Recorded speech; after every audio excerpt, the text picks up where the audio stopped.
All right, well, I'm with my buddy Ruben here, and we're going to be installing this nice coolant tank on his 4Cs by Pro Alloy, and he's going to do it. So there you go. Let's get started. Yeah, he found that he has a little bit of leakage, like from his plastic coolant tank. These plastic coolant tanks, they get little micro cracks in them and go bad. So yeah, so I think the first thing we gotta do is take the engine cover off just to get that out of the way. And it just first time I've ever taken off an engine cover. First time. So oh wow. Like I said, I'm grateful to have Dan here to help me out on a tutorial lesson on how to do these things on my own. We popping your DIY cherry with this, man? Sir. Holy cow. Yes, all right.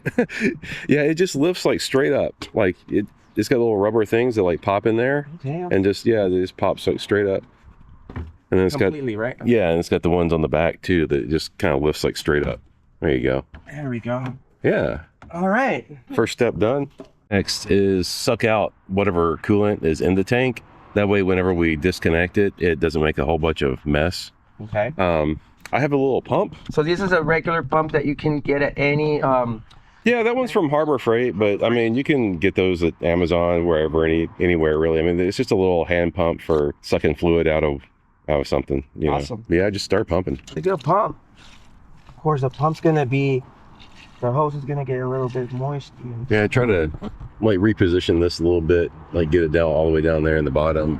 Sometimes you have to like kind of like wiggle the hose around down in there, try to find like the lowest point in it. Probably it. I mean, there's not a whole lot in the little tank in it to begin with. Yeah, seems pretty empty, like you said. There's very little I see, but it's just like little droplets, I guess I can see there. Yeah, I mean, if you wanted to, we could get like a towel and just kind of like put down underneath here. Gotcha. All right, so these style of hose clamps, they're one use only, right? The way that we have to get these off is we basically have to break them or cut them. So do you have a pair of like diagonal cutters? So let's see, maybe let's start with this one. I think this one might be a little bit better. Yeah, these things are just kind of bastards. So I was able to cut across the top of the clamp right there, and when I did, it popped and went off into the nether regions of the car. So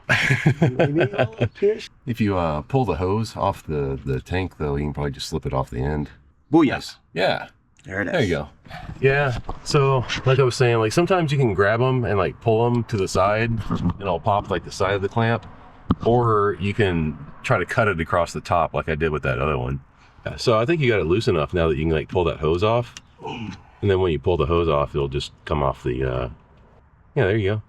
Here it comes. Yes. All right. There we nice. go. Yeah, and then you ought to be able to just pull that clamp off the end.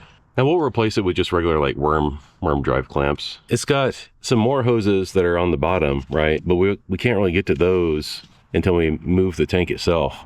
So there's two bolts like up here. You might have to like come over here on this side to actually see them. The bolts right here as I'm pointing right there? Yeah. Okay. Yeah. Those look like they're probably 10 millimeter. Voila. You already got it loose enough. All right. Okay. So we got one right here. All right. Now there's something in the bottom. So yeah, so you have that other hose. Yeah. Like, there you go. Yeah, so we getting the bolts out, let you kind of move it around so that we can actually see the hoses that are connected to the bottom of it. There you see hoses right there. Yes. Dan is indicating. So okay, you have a lot of it looks like coolant like that was flowing down, but I think it might have been just like flowing from the top. And look at the bottom of the yeah tank and right here. Yep. Yeah, there's definitely a lot of coolant that was like down there. But like I said, that could have been coming from the top or from the seam. It almost looks like the tank is leaking from the seam or something, but yeah, kind of interesting, right? See, now we got another hose, bigger hose right here. Yeah, so you got to pop that clamp just like you did the other ones. Yeah, just kind of like move the tank around whichever way you need to move it. The good news is that we're replacing the tanks. Yes, that is the good news. So if you crack the tank manhandling it or something, it's not a big deal, but that is something you got to watch out for. Like sometimes when you're messing with these things, like if you're too rough with the clamps, it can damage. You can crack the little nipple that the hose goes on. But you see how it kind of like connects into like that other one? Mm-hmm. You might be able to grab that side of it there and like twist it, and it might like pop the clamp without having to cut it. Yeah, like it's coming. Like I was saying, like if you can like pop that little edge where it folds over on itself, then it loosens up and there it is. The clamp just comes right out. There you go. Ta-da! Ooh, it's in there. Yeah, it's in there tight, huh? It is in there tight. So yeah, they get stuck. You know, like the hose is almost kind of weld themselves to the barbs. You can get it. So here, right. take this pick, but look, it's very sharp. What you want to do is you want to like slide it in like parallel to the hose. Okay. But like don't do this because then you'll puncture your hose, but just slide it in like parallel and try to like run it around. Okay. Just to kind of like break up that crustiness that's like holding it.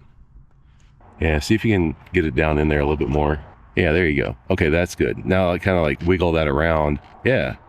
You see how it's kind of like lifting the hose up a little bit? Yeah. There it is. Ooh.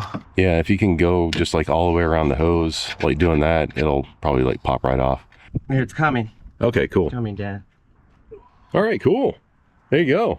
Look at that bad boy. You know, right now where I'm just trying to see if there was maybe a little bit of a tiny crack in there on the tank, but it's good. To me, it almost looks like it was coming from like where the tank splits, you know, like the two halves of the top and the bottom half of the tank. Okay. It kind of looks like it's like weeping from there or something, but. And how can that happen? Or what do you think? It's just the car being driven a lot and mileage, or just wear, you know? Or... Yeah, well, these plastic tanks, I mean, like anything plastic in the cooling system is eventually going to wear out. And like these modern cars, like they have so much plastic in them, eventually they just kind of wear out, man. Mm-hmm. Like this happens. So that's actually good that you're replacing it with an aluminum tank, because this thing is never going to wear out. Is it always good, Dad, to like when you remove specific parts of a vehicle, like when you see a little bit of residue or like thing like that, you try to clean it off? Oh yeah, definitely. Yeah, definitely clean it. Man, you'd be surprised. Like a lot of times, like fixing a car is just taking it apart, cleaning it, and putting it back together. You know, it's kind of crazy how that works sometimes. Now, for things like this, Dan, what would you recommend me to do with this? Keep it just in case as a backup, you never know, or would you? Sometimes it's good to keep the old part, like especially, you know, like we haven't gotten this thing installed yet. What happens if we install it and then it doesn't work, or like, you know, like 2 weeks from now, like something happens, right? And then you're going to be stuck if you just immediately throw the old one away, right? So yeah, so like hang on to it for a little bit. Don't hang on to it for years, but you know, hang on to it for a little bit. All right.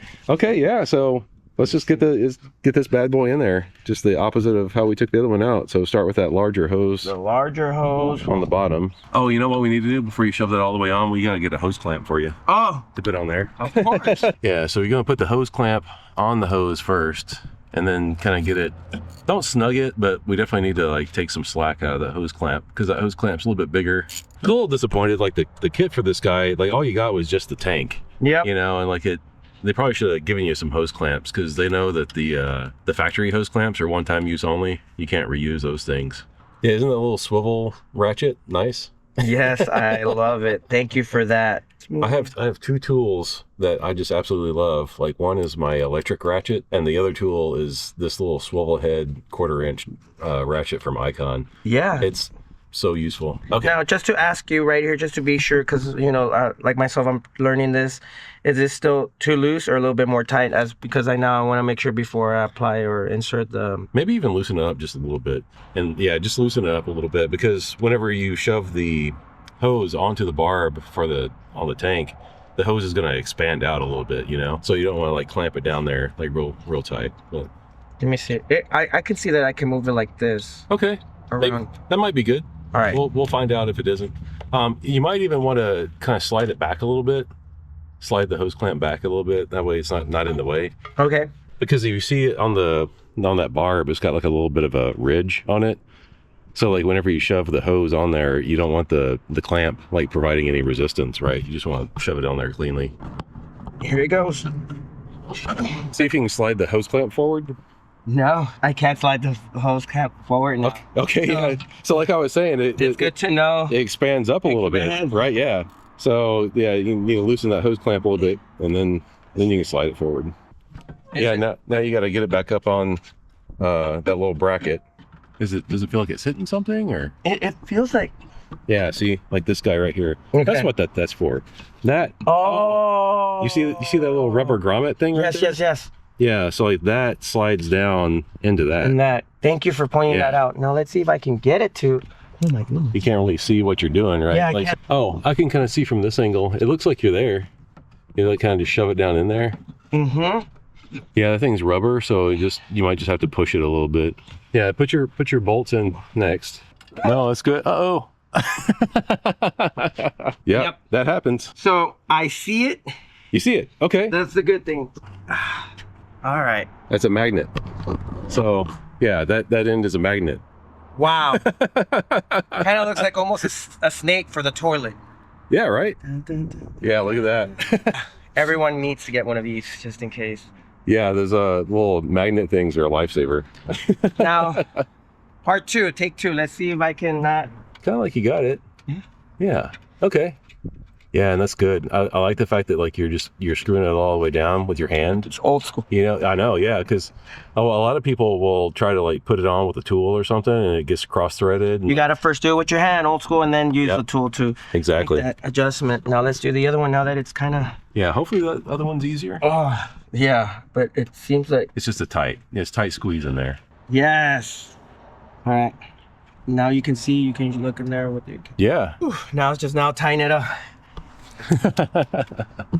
And yeah, these are little bitty bolts. So like we were saying, like you don't want to go like super tight with them, but yeah, because that's how it was when I took it out with the plastic. It was not that tight, right? Not that tight. So now just to make sure, does it matter? Is it this one? Yeah, one's a little bit bigger than the other one. Now, do we need the clamps? Yeah, let's put the clamps on first. Yeah. All right, let's get those. Do this. I think we're ready. Got the hoses back on. So now, one thing that I did notice about this, it was a little bit hard to remove it. So let's see now why it's so tight. Yeah, it's just the little tabs. Like it has to like go over the tabs like whenever you're turning it. So like you gotta kind of like press down on it. Okay. And I don't know if you kind of heard that click. Yes, I heard the click. Yeah, it's like that. It just jumped over like the tabs here. And like maybe if I take this off, you'll be able to see better. Yeah, so like those are the tabs that hook like underneath here, and it's kind of got like a little ramp, and then there's like a little tab like past the ramp, like this guy right there. That's what it was catching on. Okay. Like that part. But now that I get this off, I see that the other thing we gotta do is install the little bleed off tube. Since you have like an actual radiator cap now, as opposed to this thing like this wasn't really a real radiator cap compared to like what this is. If the system gets too much pressure in it, that's what this spring is for.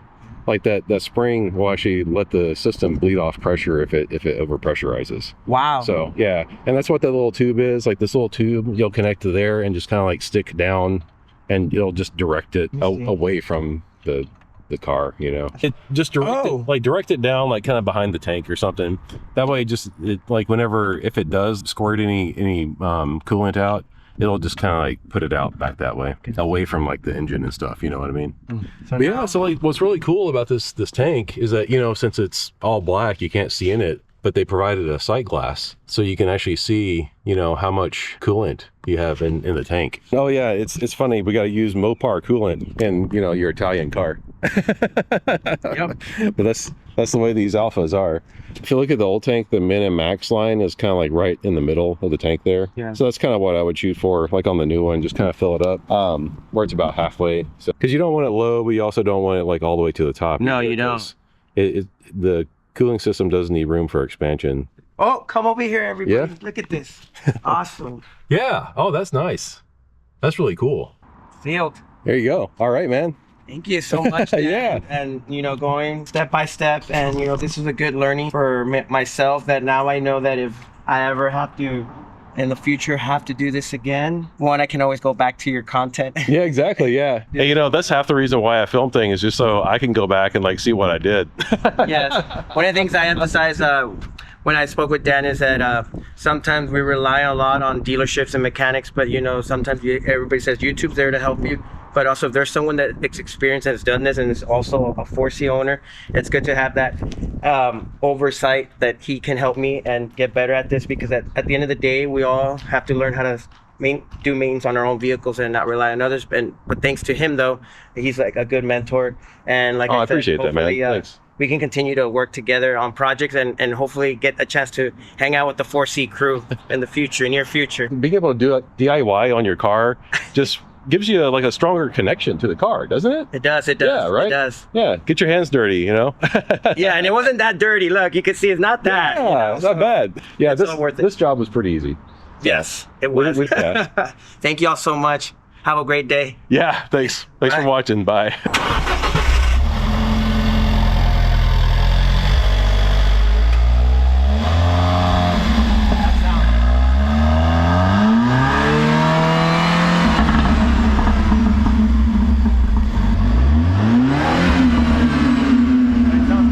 Yeah, sounds good.